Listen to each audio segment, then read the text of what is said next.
Hey everyone, welcome to Candle UPSC. This is Vibhuti Rajput and today we will be discussing the interior of Earth. So let's get started. So friends, on that day we were studying the continental drift theory. So what was continental drift theory? Continental drift theory.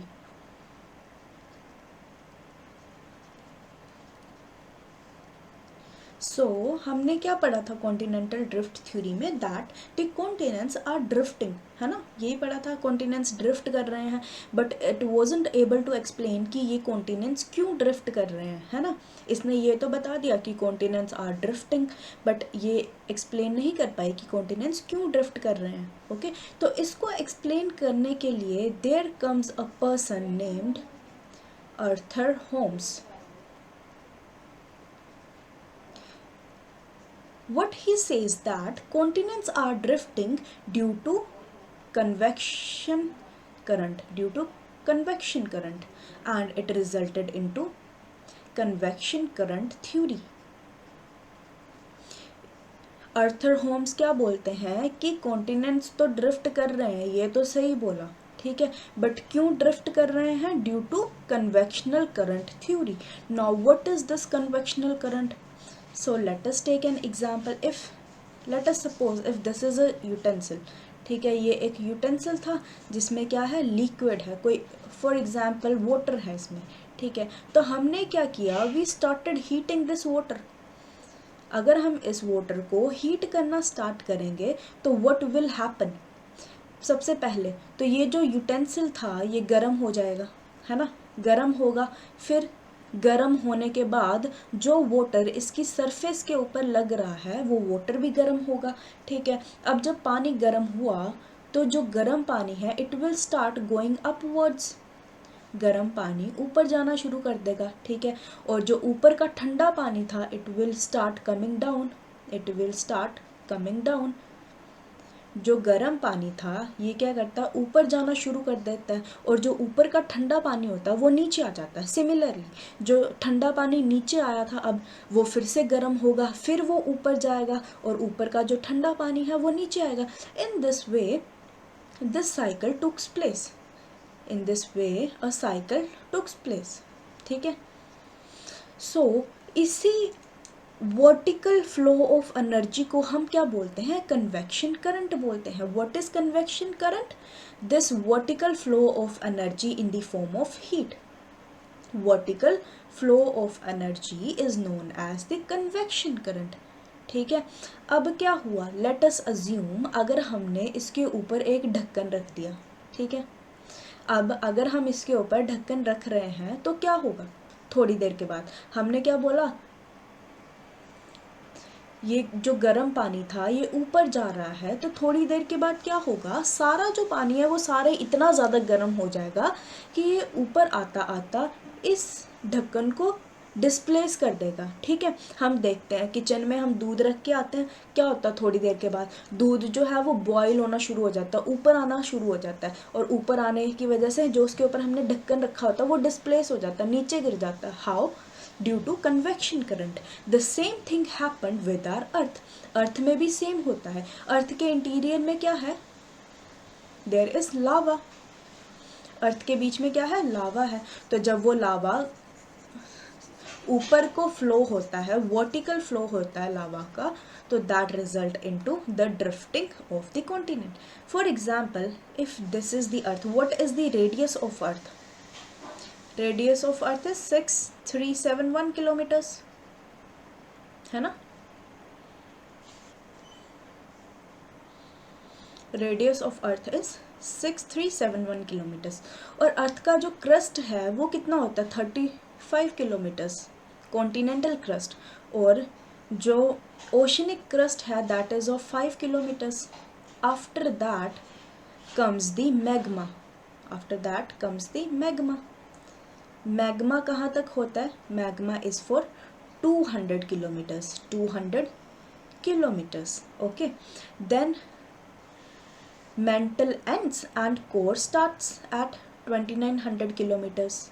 So this area is the core, this is the mantle, mantle, and this is the crust. So Arthur Holmes क्या बोलते हैं, he says that कि ये जो crust है it is drifting on mantle due to convection current. अब convection current क्यों generate होंगे, because there we are having magma. ठीक है, मैग्मा है तो मैग्मा की वजह से क्या होगा, liquid will start going up due to convection current. ठीक है, तो जिसकी वजह से कॉन्टिनेंट जो है वो ड्रिफ्ट करेंगे. ओके, सो देखते हैं कैसे ड्रिफ्ट करते हैं continents.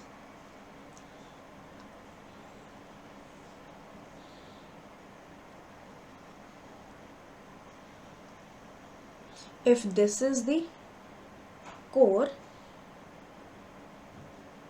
and this is the mantle,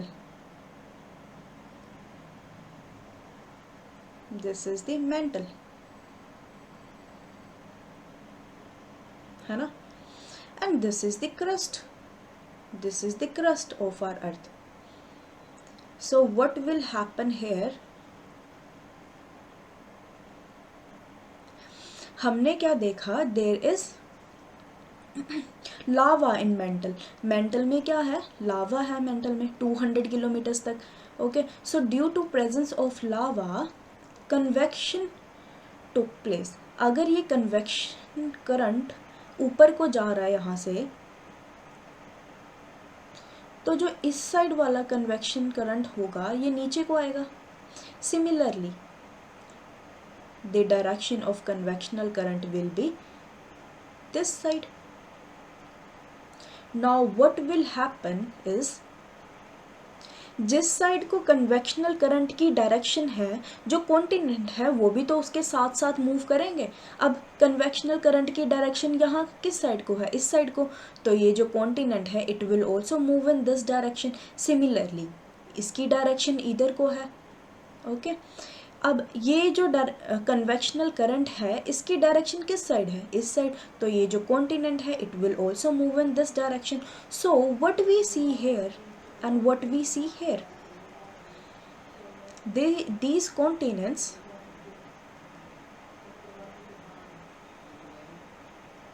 these continents here are converging. This is converging. ठीक है, so what will be this convergence. अब यहाँ पर क्या हो रहा है, जो कॉन्टिनेंट्स हैं वो एक दूसरे से दूर जा रहे हैं, मतलब कॉन्टिनेंट्स क्या हो रहे हैं यहाँ पे, डाइवर्ज हो रहे हैं. So this will be divergence. Okay, यहाँ पर कॉन्टिनेंट्स एक दूसरे के पास आ रहे थे. क्यों पास आ रहे थे, क्योंकि कन्वेक्शनल करंट की डायरेक्शन ऐसी है. ओके, यहाँ पर जो कन्वेक्शनल करंट थे उनकी डायरेक्शन ऑपोजिट थी.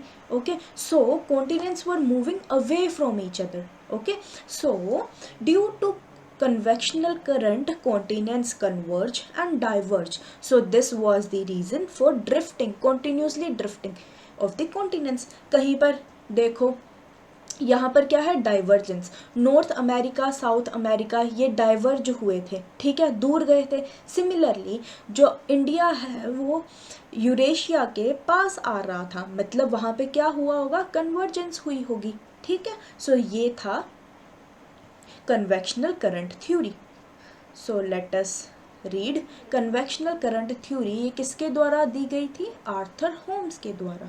सो the hot convectional currents are generated inside the earth due to the presence of molten material and very high temperature. क्यों कन्वेक्शनल करंट जनरेट हुए अर्थ के अंदर, क्योंकि यहाँ पर क्या था, मोल्टन मटेरियल था. हमने क्या देखा, कन्वेक्शनल करंट तो मोल्टन चीज़ में ही हुए ना. ठीक है, मोल्टन मटेरियल था और यहाँ का टेम्परेचर बहुत ज़्यादा हाई था. एक तो मोल्टन मटेरियल है, टेम्परेचर हाई है. टेम्परेचर हाई होने की वजह से there will be vertical flow of energy. Vertical flow of energy को ही हम क्या बोलते हैं, convectional current. Second, this convectional current may converge or diverge, giving rise to convergence and divergence of the land masses. अब अगर तो convectional current converge हो रहे हैं, तो अगर कन्वेक्शनल करंट कन्वर्ज होंगे तो लैंड मास भी कन्वर्ज होगा, क्योंकि जो लैंड मास है वो भी किसके साथ चलता है, कन्वेक्शनल करंट के साथ। सिमिलरली अगर कन्वेक्शनल करंट डाइवर्ज हो रहे हैं तो जो लैंड मास होगा वो भी एक दूसरे से दूर चला जाएगा, डाइवर्ज होगा, ठीक है। Thus, convectional current theory thus explains why continental land mass as well as oceanic crust moves or drifts. So, convectional current theory हमें क्या बताता है कि why continents are drifting. Continental drift theory ने हमें सिर्फ ये बताया था कि कॉन्टिनेंट्स ड्रिफ्ट कर रहे हैं, उसने रीज़न नहीं बता पाई थी कि क्यों कर रहे हैं। और कन्वेक्शनल करंट हमें रीज़न बताता है कि क्यों ये जो कॉन्टिनेंट्स हैं they are diverging. Okay, so let us look at the picture. So this is how the vertical flow of water took place, how convectional current are flowing in circular direction, ठीक है। अब अगर ये इसकी direction इस side को है, इसकी डायरेक्शन इस साइड को है, तो वाटर ब्लॉक्स एक दूसरे से क्या होंगे, डाइवर्ज होंगे। Here it is showing divergence, divergence. Similarly इसकी जो डायरेक्शन है ये भी इस साइड को है, तो this is also the divergence. Okay, so this was the convection current theory. So next we will be studying the interior of earth. What is interior of earth? So now we will be discussing the interior of earth. क्या है interior of earth में? Okay, so first of all we will be having the older view of interior of earth. That is older view. Older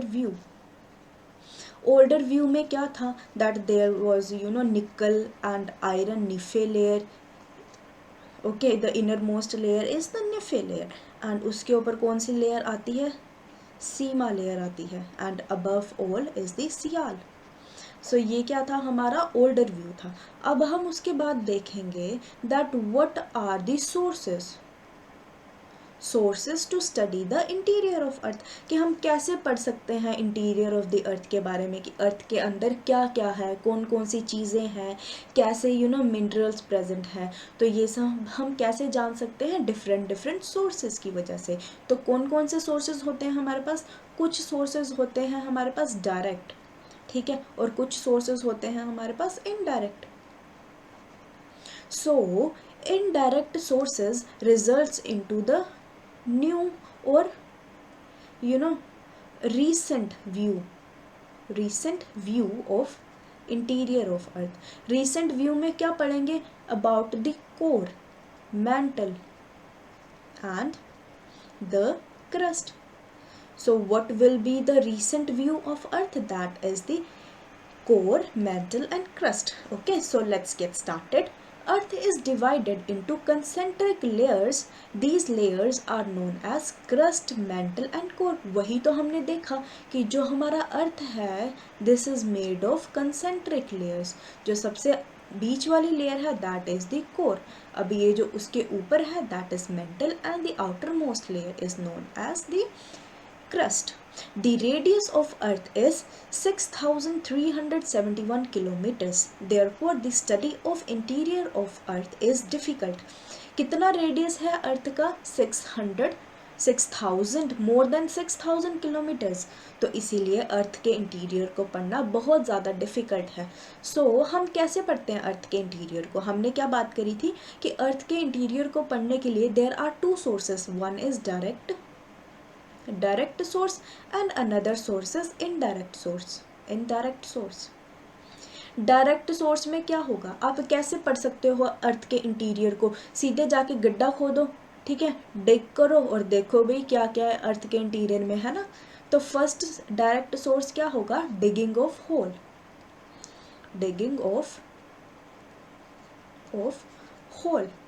आपने क्या किया, अर्थ के बीच में गड्ढा खोदना शुरू कर दिया, तो क्या आप ऐसे अर्थ की सरफेस को, अर्थ के इंटीरियर को पढ़ पाओगे। We are having so much advanced techniques, technology बहुत सारी है हमारे पास, बहुत बड़ी बड़ी मशीन्स हैं, but still we are managed to go only for 3 kilometres inside the earth. और हमारे अर्थ का रेडियस कितना है, मोर देन 6000 किलोमीटर्स। अर्थ का रेडियस कितना है, 6000 किलोमीटर से ज़्यादा है, बट अभी तक हम कितना किलोमीटर जा पाए हैं, सिर्फ और सिर्फ 3 किलोमीटर्स। वाई, ऐसा क्यों है, क्यों हम अर्थ के इंटीरियर में नहीं जा सकते। सो अगर ये क्या है, अर्थ की सरफेस है और हम क्या हैं, हम यहाँ पे खड़े हैं, we are human beings, we are standing here on the surface of earth.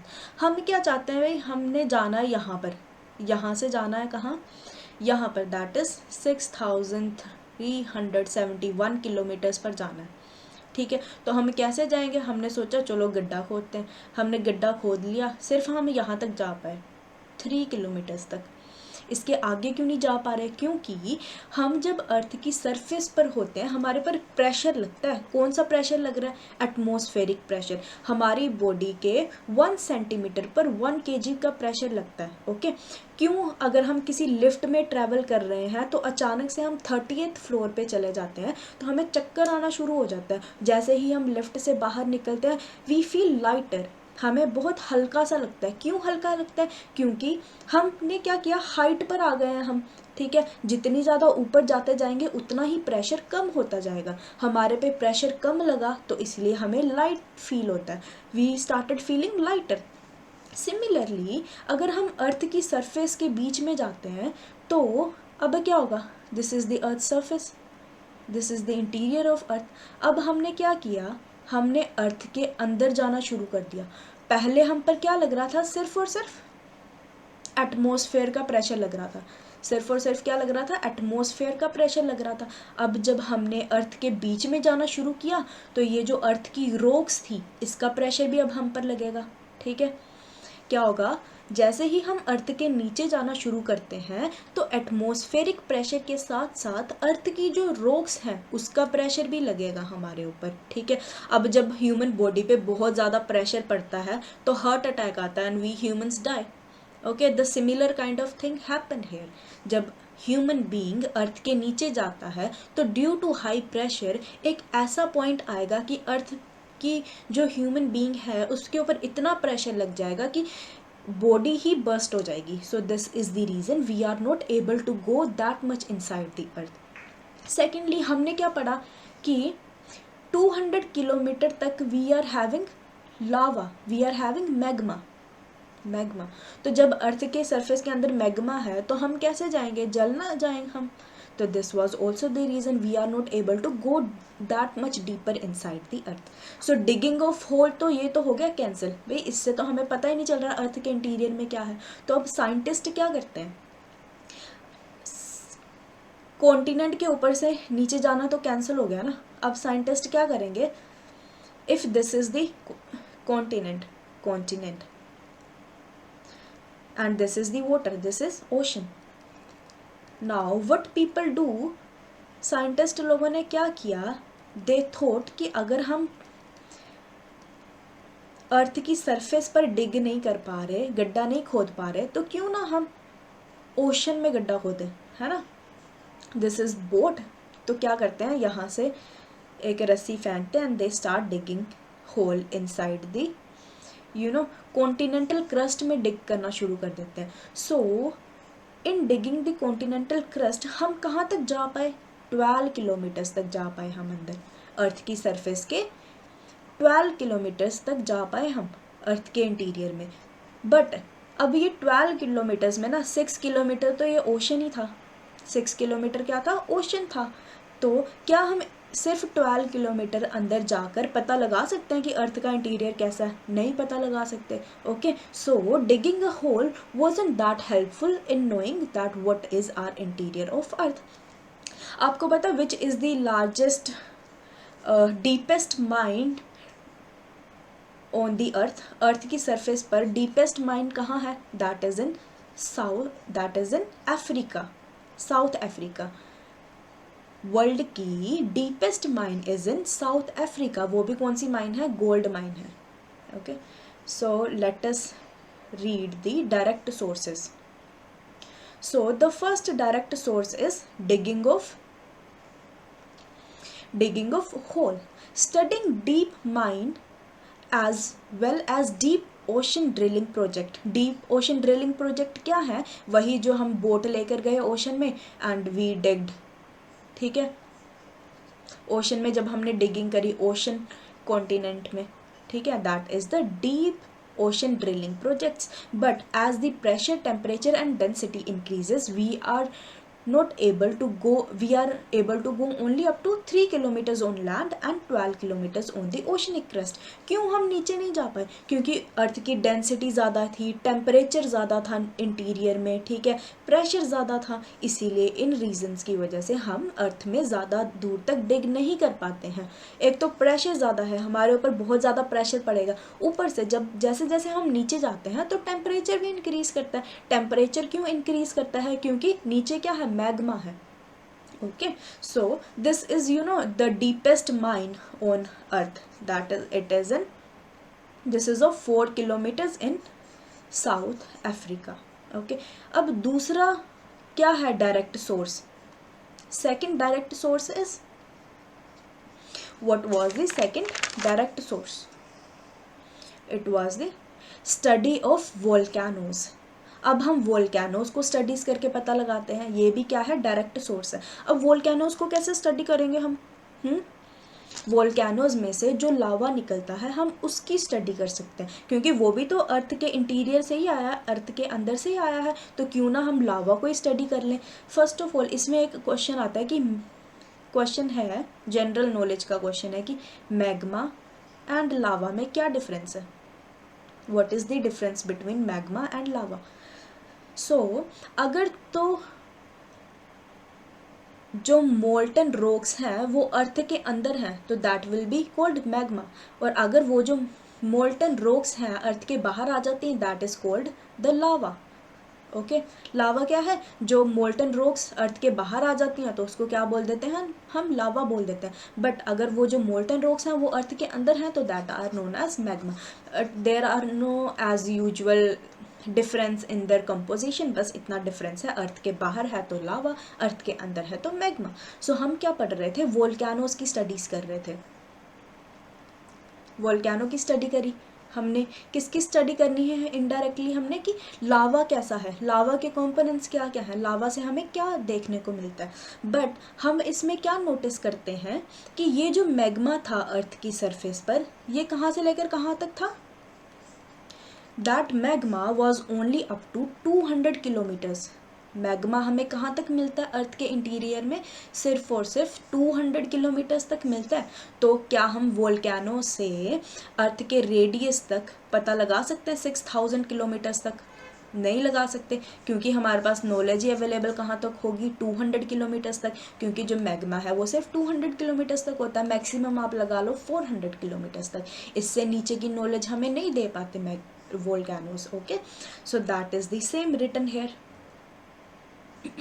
Study of volcanoes, it gives the idea of constitution of interior of earth, but volcanoes mostly occur from the depth of 200 kilometers, and thus volcanic eruption give us idea only up to 200 kilometers।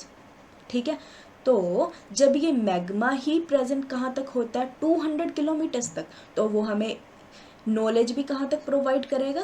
200 kilometres तक ही provide करेगा। Asthenosphere क्या होता है? What is the difference between asthenosphere and lithosphere? Asthenosphere means the jelly substance, jelly like substance. Okay, जो molten magma होता है ना, that is the asthenosphere. So next comes the indirect sources. ये तो हमने पढ़ लिया कि ये क्या थे? डायरेक्ट सोर्सेज थे। नेक्स्ट आते हैं हमारे पास इनडायरेक्ट सोर्सेज। ओके, और हम इनको इनडायरेक्ट सोर्सेज क्यों बोलते हैं? क्योंकि ये डायरेक्टली अप्रोच नहीं हो पाते होंगे। जैसे हमने खुद गड्ढा खोद दिया वैसे ही हम इनको अप्रोच नहीं कर पाते होंगे डायरेक्टली। ठीक है, so first comes the meteor. Meteor, meteor से हम कैसे पता लगा सकते हैं? This is third part, that is indirect, meteors. So what are the meteors? अब ये मेट्योर्स क्या हैं and how they are helping us in knowing the interior of earth? तो ये जो मेट्योर्स हैं, these are the dust particle that are present in our solar system. Okay, so क्या होता है? ये जो मेट्योर है that is made up of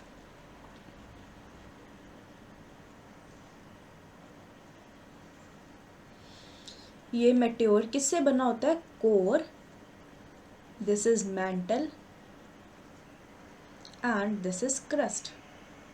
ये जो क्रस्ट होता है ना मेट्योर में, ये this is the most thinnest part of the meteor. Okay, अब उसके बाद क्या आता है? मेंटल आता है। तो इसकी जो डेंसिटी होती है ये क्रस्ट से ज़्यादा होती है, बट कोर से क्या होती है? कम होती है। और सबसे डेंस पार्ट होता है दैट इज द कोर। सो हम क्या देखते हैं, जैसे मेट्योर हमारे अर्थ के एटमॉस्फेयर के अंदर आता है, so when it enters the inner atmosphere of our earth, तो क्या होता है? Due to resistance, due to friction, it catches fire. क्या होता है जब कोई मेट्योर हमारे एटमॉस्फेयर के अंदर आता है तो due to friction it catches fire, उसको आग लग जाती है, ठीक है, एंड वो डिस्ट्रॉय हो जाता है। बट कभी कभी क्या होता है, ये जो मेट्योर है इसका क्रस्ट डिस्ट्रॉय हो जाता है एंड इसका मेंटल डिस्ट्रॉय हो जाता है, और जो चीज़ अर्थ पर आती है वो क्या होता है? कोर होता है। The thing that we found on our earth is the core. तो हम मेट्योर को स्टडी करके क्या कंक्लूड करते हैं कि जो हमारा अर्थ है ये भी किससे बना होगा? 3 लेयर से बना होगा। जो सबसे डेंस लेयर होगी that will be the core. अब उससे जो लाइट लेयर है दैट इज द मेंटल, और जो सबसे लाइटेस्ट लेयर है that will be the crust. Okay, तो हमने क्या मेट्योर से पता करा कि मेट्योर को हमने क्या देखा था? Meteor was having 3 layers that is core, mental and crust. Okay, अब जैसे ये मेट्योर अर्थ की सरफेस के, अर्थ की एटमॉस्फेयर के अंदर आता है तो due to friction it catches fire, but उसके जो कुछ पार्टिकल्स होते हैं वो बच जाते हैं, ठीक है, और हम देखते हैं कि जो इसके पार्टिकल्स बचे होते हैं that is the core, that is the most dense part of the meteor. Similarly हम क्या कंक्लूड करते हैं? Because meteor, or earth, all these have the same formation, ये एक ही प्रोसेस से बने हैं, बिग बैंग से बने हैं, ठीक है, तो दोनों की कंपोजिशन भी सेम होगी, ठीक है। तो हम मेट्योर को देख के कंक्लूड करते हैं कि क्या पता हमारा अर्थ भी ऐसे बना हो, अर्थ में भी एक सबसे डेंस पार्ट हो जो अर्थ के बीच में है दैट इज द कोर, उसके बाद कौन सा पार्ट होगा? मेट्योर, उसके बाद क्या होगा? मेंटल होगा, एंड एट लास्ट सबसे ऊपर कौन सा पार्ट होगा? क्रस्ट होगा, ठीक है। So this is the same written here. The indirect sources में फर्स्ट क्या है? meteors. By studying the meteors we conclude that the inner part of the earth is made up of denser material.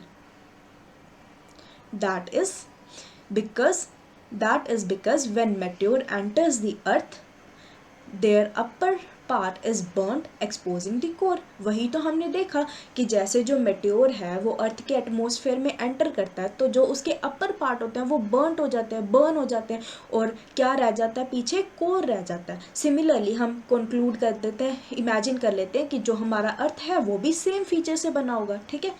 Second is the studying the pressure and temperature. So how pressure और temperature को pressure, fourth is pressure and temperature को देखकर हम कैसे पता लगा सकते हैं कि अर्थ का इंटीरियर कैसा है, ठीक है। तो जब हम देखते हैं प्रेशर और टेम्परेचर को, हम क्या नोटिस करते हैं कि इनिशियली क्या होता है? टेम्परेचर ना बहुत ज़्यादा होता है, temperature, this was the our interior, this is the radius of earth. यहाँ पर क्या था? मैग्मा था, 200 किलोमीटर्स पर मैग्मा था, है ना। सो हम क्या देखते हैं? फर्स्ट ऑफ ऑल टेम्परेचर क्या होता है? बहुत ज़्यादा होता है, ठीक है, प्रेशर के कंपैरिजन में प्रेशर भी ज़्यादा होता है, प्रेशर भी ज़्यादा होता है और टेम्परेचर भी ज़्यादा होता है, but increase in temperature was much more as compare to increase in pressure. तो जब टेम्परेचर ज़्यादा है तो क्या होगा? टेम्परेचर ज़्यादा है तो जितनी भी रॉक्स होंगी वो मेल्ट हो जाएंगी, ठीक है। एज सच यहाँ पर कौन सी रॉक्स होती हैं, कौन से मेटल्स होते हैं? रेडियो एक्टिव मटीरियल होता है यहाँ पे।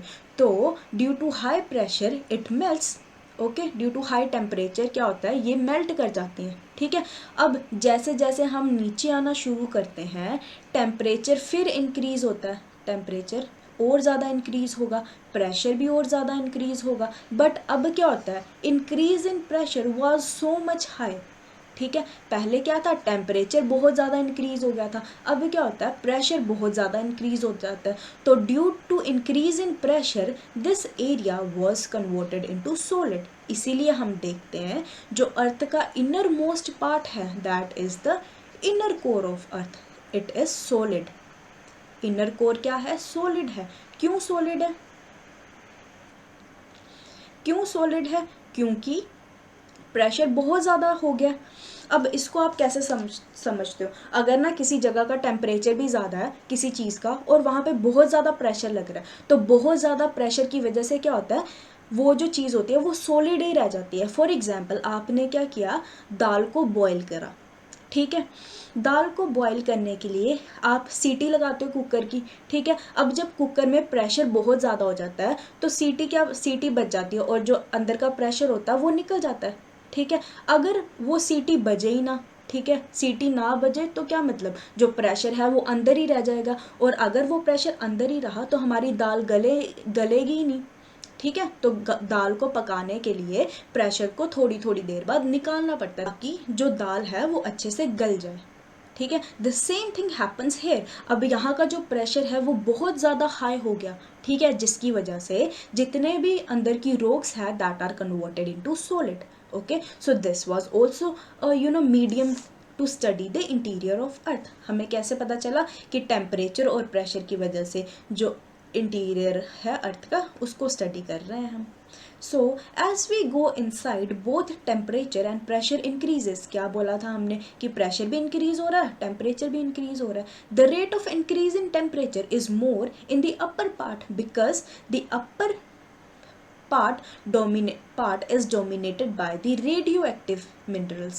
क्यों अपर पार्ट में टेम्परेचर ज़्यादा क्यों है, क्योंकि वहाँ पे रेडियो एक्टिव मिनरल्स हैं।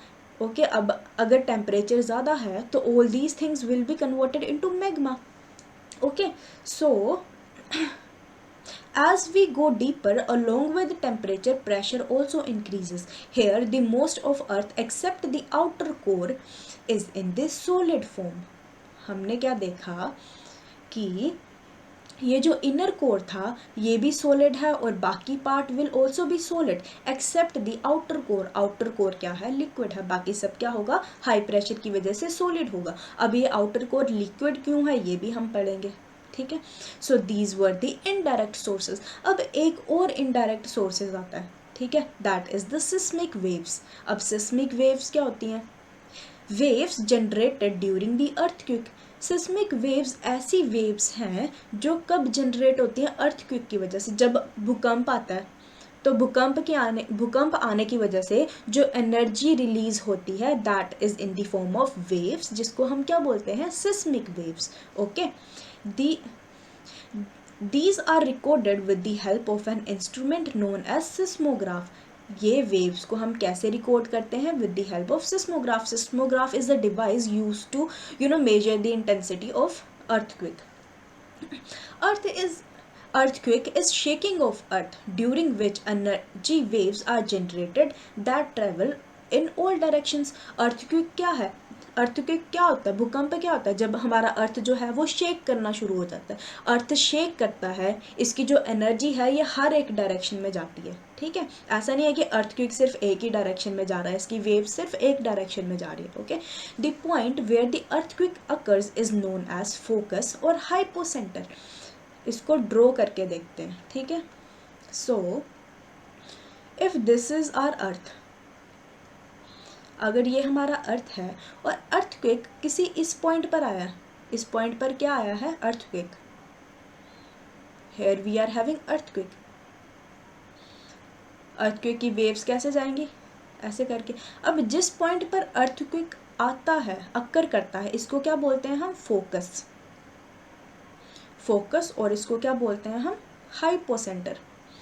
Hypocentre, okay. अब अर्थ पर ऐसा परपेंडिकुलर पॉइंट ये फोकस से ऐसा एक परपेंडिकुलर पॉइंट जहाँ पे हमें अर्थक्वेक सबसे पहले फील होता है, उसको क्या बोलते हैं हम? एपीसेंटर। इस पॉइंट को क्या बोला जाता है? एपीसेंटर। एपीसेंटर। सो ये जो फोकस है it will always be inside the अर्थ, ठीक है। और ये जो एपीसेंटर है ये कहाँ होगा? हमेशा अर्थ की सरफेस पर होगा, जहाँ पे हमें अर्थक्वेक फील हो रहा है, ठीक है। So these are the waves that are generated inside the earth. So these waves will be known as body waves. Body waves. और जो waves surface पर हमें मिलती हैं that are known as surface waves. Surface waves. Why I am telling you body waves and surface waves? Because seismic waves are divided into, there are two types of seismic waves. कौन कौन सी waves होती हैं? एक तो body waves and दूसरी कौन सी wave है? Surface waves. अब हम क्या पढ़ रहे हैं? इंटीरियर ऑफ अर्थ, तो हम किस पे फोकस करेंगे? बॉडी वेव्स पर फोकस करेंगे, okay. So these body waves are further divided into P wave and S wave. अब ये पी वेव क्या है, एस वेव क्या है, हमें कैसे पता चलेगा कि हमारे घर पे आज अर्थक्वेक आया है? तो क्या ये पी वेव आई थी, एस वेव आई थी या फिर सरफेस वेव आई थी? सो अगर आप क्या करते हो, मानो आप सो रहे हो और अर्थक्वेक आया है और आपको पता भी नहीं चला कि अर्थक्वेक हुआ है, तो व्हाट दैट मीन्स, मतलब कौन सी वेव आई होगी? पी वेव आई होगी। What it shows कि ये जो P वेव है this is very light wave, ठीक है। ऐसा अर्थक्वेक जिससे हमें पता भी नहीं चलता कि अर्थक्वेक आया है कि नहीं आया है, that is the P wave, okay. फिर अब ऐसा अर्थक्वेक आया कि आप सो रहे हो और आपको पता चल जाता है और आप उठ के बैठ जाते हो, ठीक है, that is the S wave। मतलब एस वेव क्या होती है? स्ट्रोंग अर्थक्वेक होता है, ठीक है, जिससे हमें पता चल जाता है कि हाँ भाई अर्थक्वेक आया। Then comes the surface wave, that is the most dangerous and destructive one. Surface wave आती है, आपका घर भी उठ जाता है, ठीक है। So this is the difference that how we can say कि कौन सा अर्थक्वेक आया। There a P wave, there a S wave और a surface wave. So now कहाँ पढ़ रहे थे हम? The point where earthquake occurs is known as focus or hypocenter, which is always inside the earth। यही तो हमने देखा कि जो focus है वो हमेशा अर्थ के inside होगा। The point on the surface nearest to the focus, which is the first one to experience the wave, is known as epicenter. It is known as epicenter. So now types of seismic waves. The earthquake waves are generally of two types, body waves and surface waves. Seismic waves कितने type की होती हैं? Body waves and surface waves. हम ना इसमें क्या पढ़ेंगे? Body waves की ही टाइप पढ़ेंगे, सरफेस वेव की टाइप नहीं पढ़ेंगे, because it is not a part of your GS. ये किस में आता है? ऑप्शनल में आता है। So body waves are generally due to release of energy at the focus and travel through the body of earth. यही तो देखा हमने कि जो बॉडी वेव थी वो कहाँ पे रिलीज हो रही थी? was due to release of energy at the focus and ये कहाँ ट्रेवल करती है? inside the body, तभी तो इसका नाम बॉडी वेव्स है। Body waves after interacting with surface rocks generate surface wave. और जो बॉडी वेव्स होती हैं ये सरफेस के साथ इंटरेक्ट करके, सरफेस की रॉक्स के साथ इंटरेक्ट करके कौन सी वेव जनरेट करती है? Surface wave. इसका क्या मतलब है? ये क्या था? अर्थ था। अर्थ के अंदर क्या हुआ? यहाँ पे अर्थक्वेक हुआ एंड बॉडी वेव्स जनरेट हुई। अब बॉडी वेव्स में कौन कौन सी वेव्स होती हैं? S wave and P wave. जब एस वेव और पी वेव दोनों इंटरैक्ट करती हैं सरफेस की रॉक्स पर, उससे क्या जनरेट होता है? Surface wave, okay.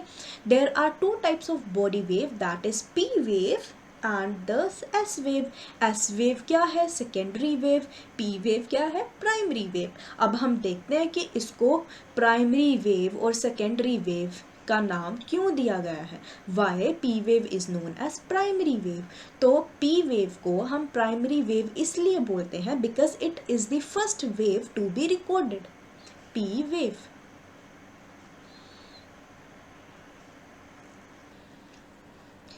P wave is the first wave that is recorded on the seismograph. एक पॉइंट क्या होगा कि ये है पहली ऐसी वेव जो रिकॉर्ड होती है सिस्मोग्राफ पर, इसीलिए इसको हमने क्या नाम दिया? Primary wave. तो जो सेकेंडरी वेव है वो पी वेव के बाद रिकॉर्ड होती होगी, तो इसका इसीलिए हमने उसका नाम क्या दे दिया? Secondary wave. Okay, the same is the reason. Second, अब ये जो पी वेव है, दिस ये कैसी वेव है? It is like a sound wave. Sound wave की तरह है. साउंड वेव की तरह है, इसका क्या मतलब है? It means it can travel through liquid, it can travel through solid and it can travel through gas also. P wave is like the sound wave. क्यों साउंड वेव के जैसी है? Because it can travel through liquid, it can travel through solid, it can also travel through the gaseous medium. Okay, so third point इसमें क्या आता है कि P wave किस में फास्ट ट्रेवल करती है? डेंसर मटेरियल में. P wave travels faster in the denser material. Faster in denser material. In denser material मतलब अगर ये है solid, this is the liquid, और ये क्या है? गैस. ये पानी था, ये गैस थी. ठीक है, अब सबसे ज़्यादा पी वेव की स्पीड कहाँ होगी? सॉलिड के अंदर. उससे कम स्पीड कहाँ होगी? लिक्विड के अंदर. और सबसे कम स्पीड कहाँ होगी? गैस के अंदर. क्यों? बिकॉज पी वेव की जो स्पीड है ये डिपेंड करती है कि जो मटेरियल है वो कितना डेंस है. जितना ज़्यादा डेंस मटेरियल उतनी ज़्यादा इसकी speed. Next, fourth point comes, P wave travel कैसे करती है?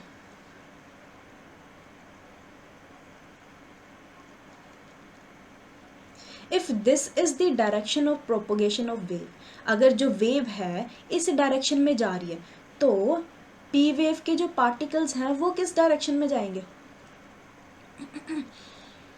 पी वेव के जो पार्टिकल्स हैं that will also move in the same direction, that is parallel to the direction of propagation of wave. So हम क्या देखते हैं, जब पी वेव का अर्थक्वेक आता है तो पंखा कैसे हिलता है? ऐसे करके हिलता है पंखा. क्यों? क्योंकि ये जो पी वेव के पार्टिकल हैं, these are traveling in the same direction as the propagation of wave. that is, ये क्या करते हैं? कभी स्क्वीज होते हैं, कभी स्ट्रेच होते हैं, कभी स्क्वीज हो रहे हैं, स्ट्रेच हो रहे हैं, ऐसे ऐसे करके आगे को मूव कर रहे हैं. ठीक है, कभी स्क्वीज होते हैं, कभी ये स्ट्रेच होते हैं. That means the particles of the waves are moving in the direction of propagation of wave. अब अगर इसके जो पार्टिकल्स हैं ये वेव की डायरेक्शन में मूव कर रहे हैं तो एस के पार्टिकल्स कैसे मूव करते होंगे? Perpendicular to the direction. तो यही हम एस वेव में पढ़ेंगे. सो पहले हम पढ़ लेते हैं पी वेव के बारे में. P wave, primary waves are the first wave to be recorded on seismograph. तो यही तो देखा, तभी तो इसका नाम प्राइमरी वेव है, क्योंकि ये सिस्मोग्राफ पे सबसे पहले रिकॉर्ड हो रही है. They are similar to sound waves which mean they can travel through solid, liquid and gases. यही तो देखा हमने कि साउंड वेव की तरह काम करती है. That means P wave can travel through solid, through liquid and through gases. The speed of P wave is greater in denser medium. P wave are fastest due to least intensity.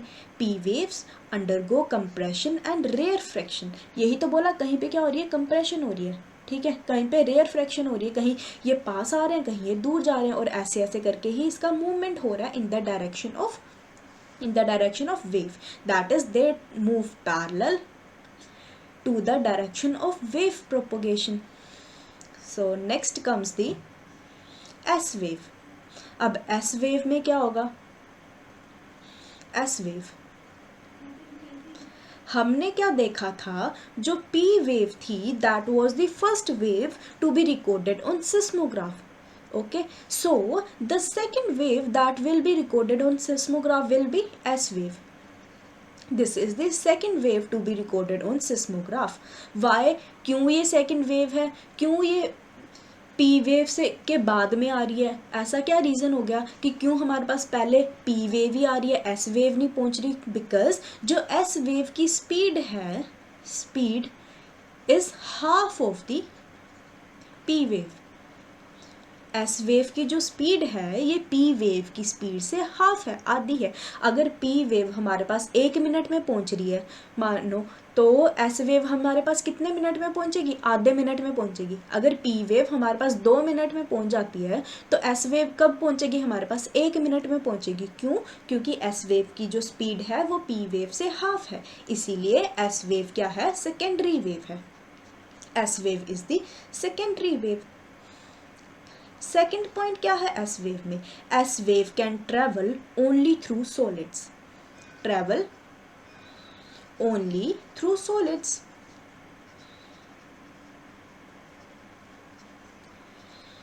इसका क्या मतलब है कि क्या S wave liquid से travel नहीं करेगी? हाँ, एस वेव ट्रेवल नहीं करेगी लिक्विड से. It will only travel through the solids. So let us read about S wave. Travels with half the speed of P waves, therefore it is the second wave or the secondary wave to be recorded on the seismograph, hence called the S wave. In the S waves, the particles move up and down, that is perpendicular to the direction of perpendicular to the direction of propagation. क्या मतलब है? हमने क्या देखा था कि जो P wave है that travel along the direction of wave. अगर वेव इस साइड को मूव कर रही है तो पी वेव के पार्टिकल्स किस डायरेक्शन में ट्रेवल करते थे? Along the direction. इसके पार्टिकल्स कैसे ट्रेवल करेंगे?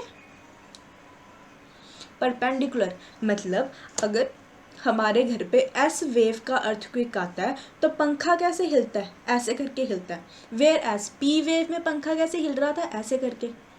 एस वेव में कैसे हिलेगा? Up and down. There will be up and down motion of fan. क्यों? क्योंकि एस वेव है. एस वेव में पार्टिकल्स कैसे ट्रेवल करते हैं? परपेंडिकुलर. ये वेव जा रही है तो पार्टिकल कैसे मूव करेंगे? ऐसे करके. ठीक है. So this is S wave. S wave pass only through solids. ये पॉइंट इंपॉर्टेंट है. एस वेव किससे पास करती है? सॉलिड से. इसका क्या मतलब हुआ कि जहाँ पर भी हमारे अर्थ में लिक्विड होगा वहाँ से एस वेव पास करेगी क्या? नहीं करेगी एस वेव पास वहाँ से. Now we will see that how these P waves and S waves help us in knowing the interior of earth. कैसे ये हमें हेल्प कर रहे हैं इंटीरियर ऑफ अर्थ को जानने में. ठीक है. If this is the earth and this is the core, if this is the mantle and this is core, तो हम क्या देखते हैं यहाँ पे? If this is the epicenter, epicenter, तो waves will travel with different speed. Okay. If this is the P wave, P wave, तो क्या होता है? ये जो पी वेव है ये ट्रेवल करती है पहले तो with low speed and then with the high speed. हमने क्या देखा था कि P wave की जो स्पीड है will depend upon the density. जहाँ की डेंसिटी ज़्यादा है वहाँ की स्पीड भी क्या होगी? ज़्यादा होगी. स्पीड ज़्यादा है मतलब डेंसिटी भी ज़्यादा है. तो व्हाट इट शोज़, हम क्या देखते हैं? पहले जब ये पी वेव स्टार्ट होती है इसकी जो स्पीड थी ये कम होती है. ठीक है. विद द टाइम इसकी स्पीड क्या होती है? ज़्यादा हो जाती है. तो ऐसा क्या हो रहा है कि स्पीड ज़्यादा हो गई? मतलब कि कुछ यहाँ पे डेंस मटीरियल प्रेजेंट होगा. ठीक है. हमने ये कंक्लूजन निकाला इससे. सिमिलरली इसकी स्पीड ज़्यादा हो रही है और साथ में ये बेंड भी हो रही है. Why it is bending and why its speed is increasing, ये भी एक क्वेश्चन था. अब क्या हुआ? जैसे ही पी वेव ने कोर के बीच में एंटर किया, इट बेंड और फिर इसकी स्पीड इंक्रीज हो जाती है। क्या देखा हमने, जैसे ही जो पी वेव थी इसने कोर के बीच में एंटर किया तो पहले इसकी स्पीड कम हो गई, फिर ये बेंड करती है और फिर इसकी स्पीड बहुत ज़्यादा हो जाती है।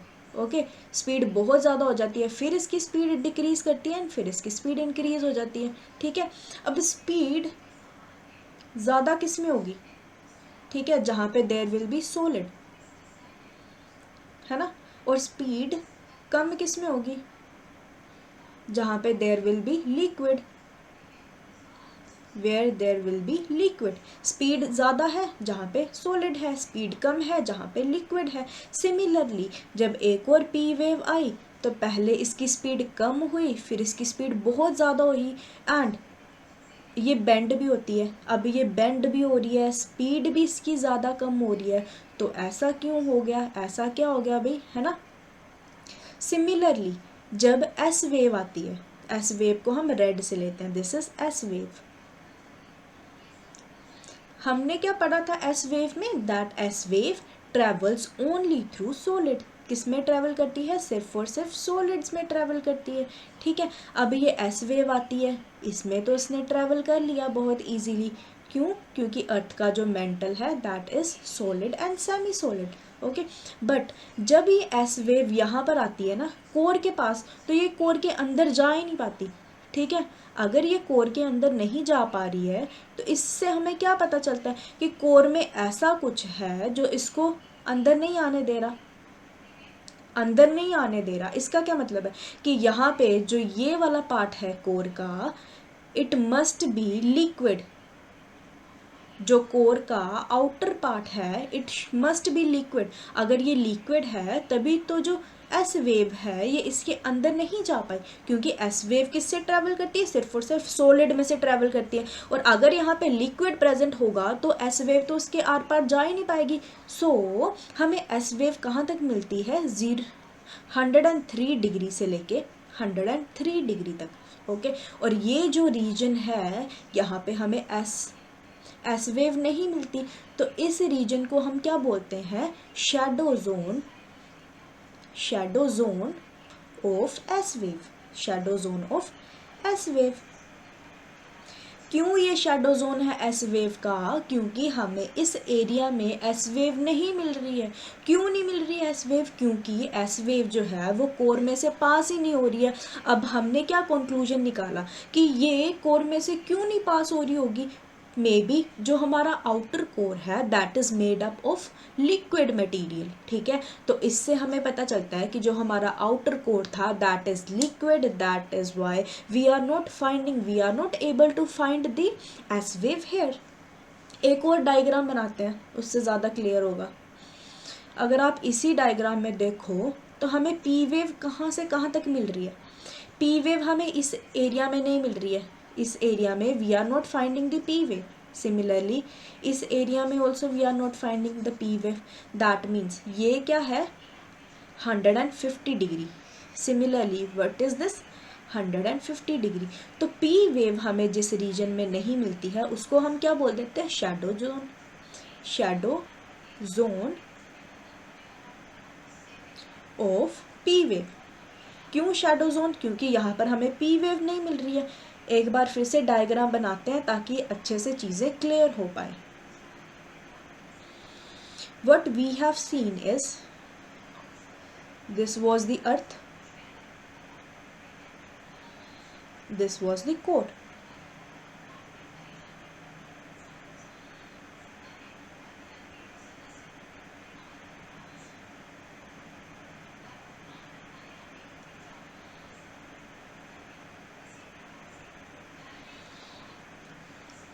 अगर ये क्रस्ट है और ये मेंटल है एंड ये वाला पार्ट जो है दिस इज कोर।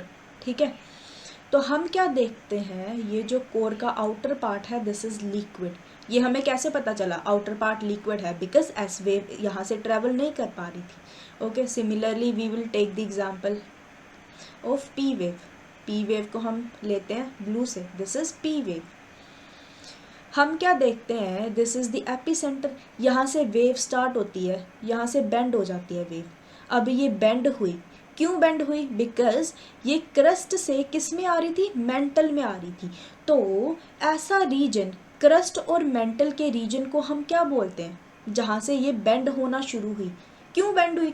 देखो, जब कोई रे है, फॉर एग्जाम्पल हम स्विमिंग पूल में जाते हैं, ठीक है, जब सन की रेज स्विमिंग पूल में पड़ती है तो लाइट क्या है? एयर से वाटर में जा रही है, तो मीडियम चेंज हुआ। मीडियम चेंज होने की वजह से क्या होता है? रिफ्रैक्शन होती है लाइट की, ठीक है, लाइट बेंड हो जाती है। इसीलिए जो स्विमिंग पूल का जो सरफेस होता है वो हमें ऊपर दिखाई देता है। क्यों? Due to refraction. Same is the thing with our earth. जब हम क्रस्ट से मेंटल की तरफ मूव कर रहे हैं तो मटेरियल चेंज होगा। मटेरियल चेंज होगा तो डेंसिटी भी चेंज होगी। इसीलिए ये जो पी वेव है ये बेंड हो रही है, ठीक है, बेंड होके इधर को जा रही है, बेंड हो रही है। इसके साथ साथ इसकी स्पीड में भी चेंज आ रहा है। जब ये सॉलिड से जाएगी तो इसकी स्पीड ज़्यादा होगी, क्योंकि जितना ज़्यादा डेंसर मटेरियल उतनी ही ज़्यादा स्पीड। सिमिलरली जब ये पी वेव यहाँ पर आती है फिर से बेंड होएगी। Similarly it will bend. क्यों ये बेंड हो रही है? क्योंकि इसका जो मटेरियल होगा अर्थ के कोर का ये डिफरेंट होगा। क्यों ये इतनी बार बेंड हो रही है? एक बार यहाँ पर बेंड हुई, ठीक है, क्यों बेंड हुई? क्योंकि इसका मटेरियल डिफरेंट है, फिर से बेंड हुई। इससे हमें क्या पता चला कि जो इनर कोर है ये भी किसी अलग ही मटेरियल से बना हुआ है, ठीक है। So what we concluded here कि ये जो अर्थ का कोर का जो आउटर सरफेस था that is made of some other material, और जो इनर था वो किसी और मटेरियल का बना। उसकी डेंसिटी अलग है, मटेरियल तो सेम है, डेंसिटी अलग है। क्यों डेंसिटी अलग है? क्योंकि जो आउटर कोर है दैट इज लिक्विड और जो इनर कोर है दैट इज सॉलिड। ये हमें किससे पता चला? एस वेव की वजह से, because S wave was not able to travel through this. Okay, now S wave को लेते हैं हम। This is S wave.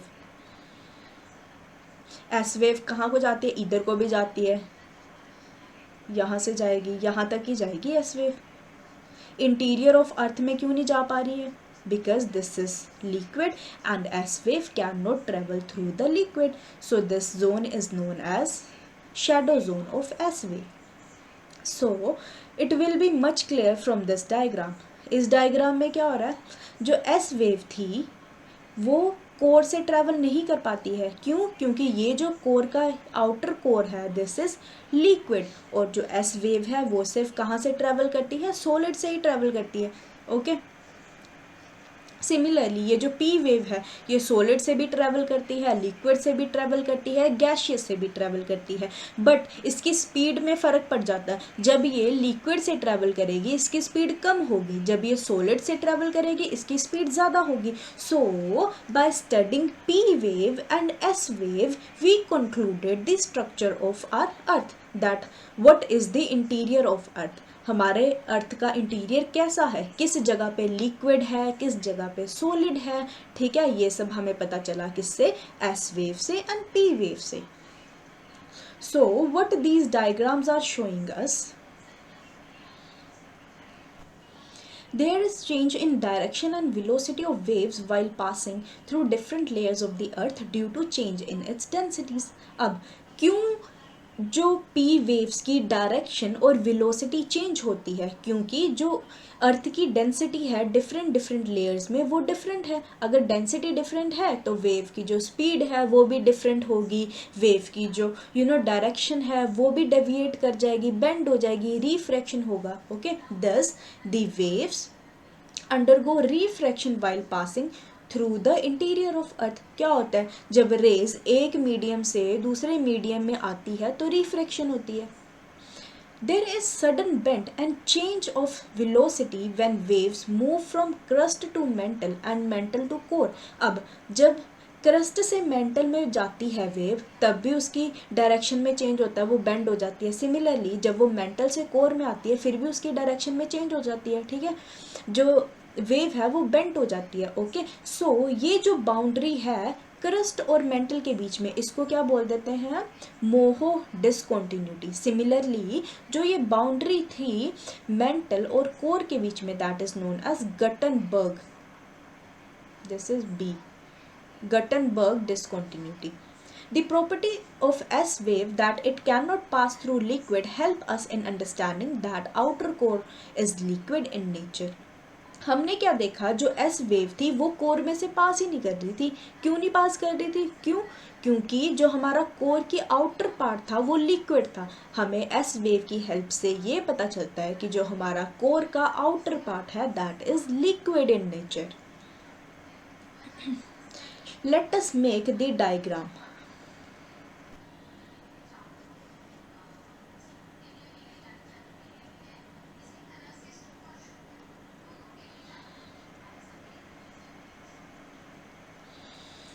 If this is the continent,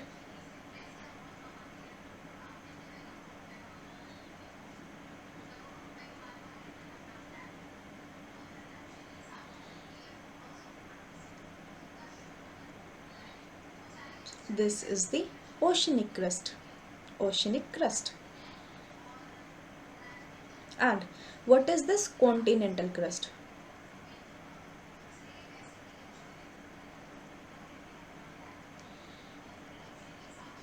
This is the continental crust.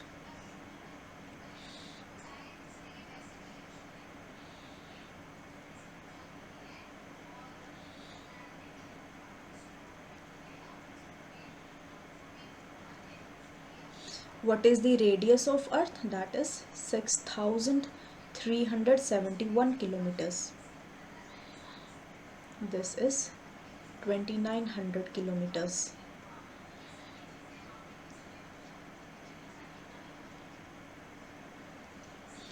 So, what we will be finding here, the asthenosphere.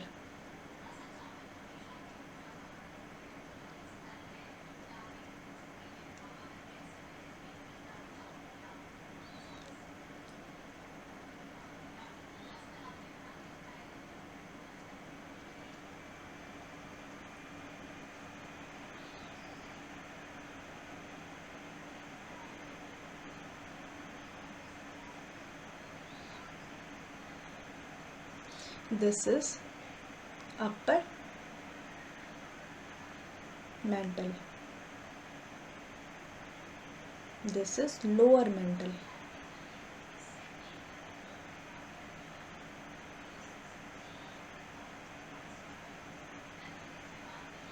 This is outer core. Outer core क्या है? Liquid है.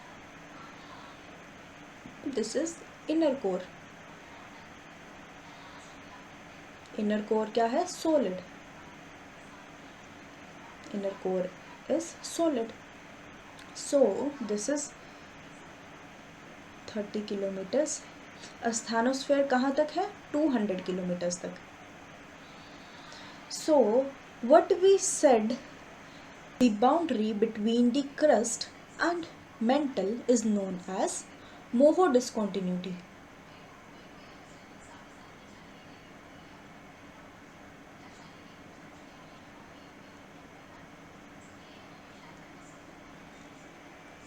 मोहो discontinuity बोलते हैं इसको, और Mohorovicic discontinuity. And the boundary between mantle and the core is known as Gutenberg discontinuity.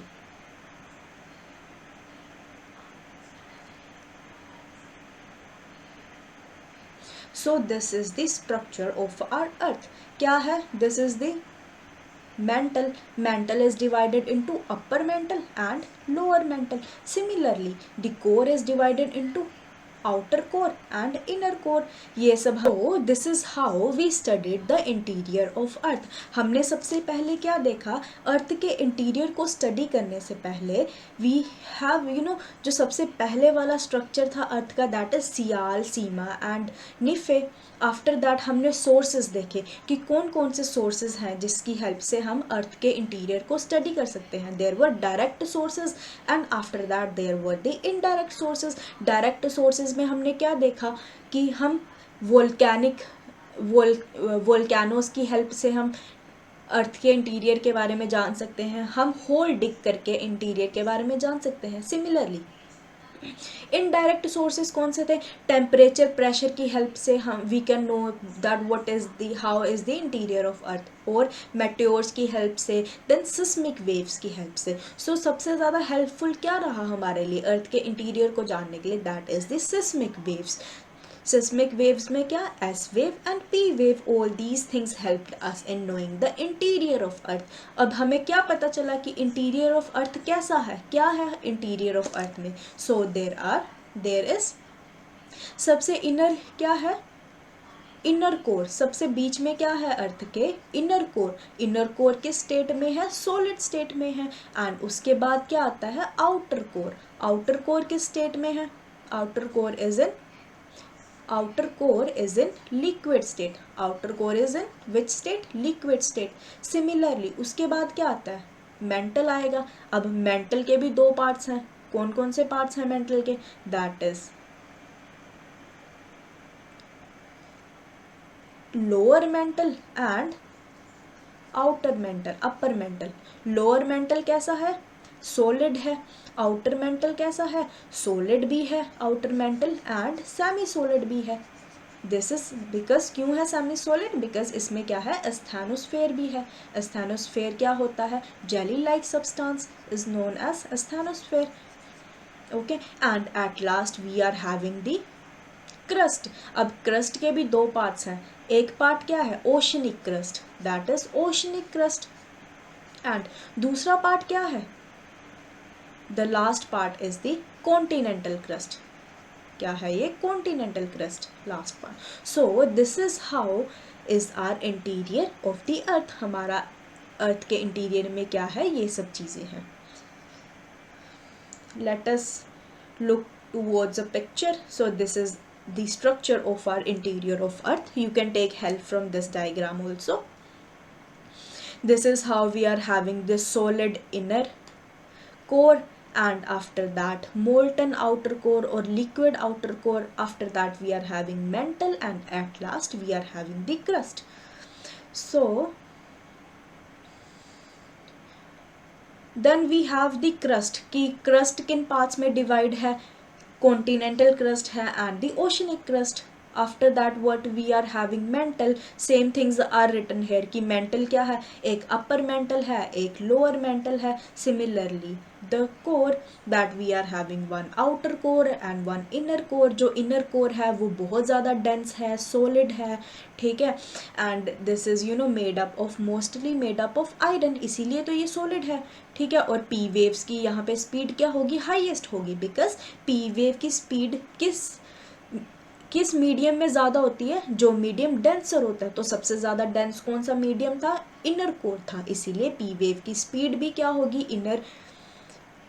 Inner core में ज़्यादा होगी. Whereas outer core is in the form of liquid. Outer core किसकी form में था? लिक्विड की form में था. अब एस वेव्स लिक्विड से ट्रेवल नहीं कर पाती हैं, तो यही सब है इसमें. So that's it for today. I hope you enjoyed this session. So please like, share and comment. Thank you.